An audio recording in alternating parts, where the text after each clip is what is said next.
Hey everybody, it's Christina Holloway here. Welcome back to my channel. Let's talk about something that throws a lot of strong, capable professionals off their game.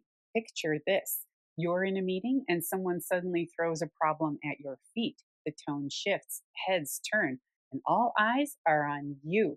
You're being blamed for something that may not even be your fault. This is one of the fastest ways to get emotionally hijacked at work. And today, I'll walk you through how to stay calm, stay professional, and take control of the moment. First, let's normalize this. It hurts, especially if you care about your work and take pride in being someone others can rely on. When you're unfairly blamed, it's not just frustrating, it feels personal. You might get defensive, freeze up, or say something you regret.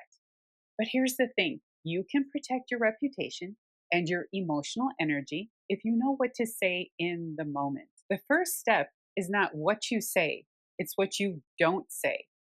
When the blame hits, your adrenaline spikes. Your brain wants to defend or retreat. Instead, pause, take one breath, make space between the blame and your reaction. This takes practice, so be patient with yourself if you don't build this habit right away. Say this: I'd like to understand what happened. Can we walk through this together? This phrase gives you a few things: time to collect yourself, space to de escalate, and a signal to others that you're not crumbling, you're leading. Next, move into fact finding mode.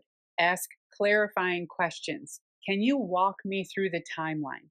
Who was involved at each stage? What's the key concern we need to solve? When you focus on facts, you shift the conversation away from blame and toward solutions. That's leadership. After the conversation or the meeting, follow up, not to defend, but to document and protect your reputation. Send a quick recap. Thanks for walking through that issue earlier. As discussed, here's what I'll take care of, and here's what still needs clarity. This is not petty.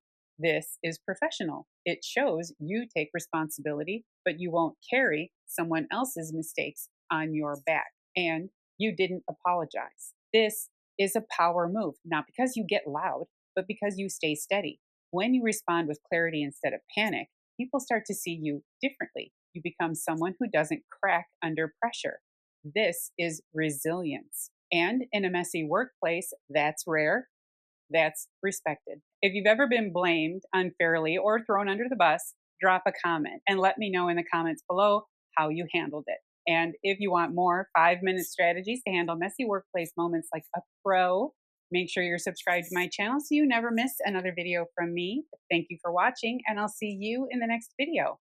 Bye.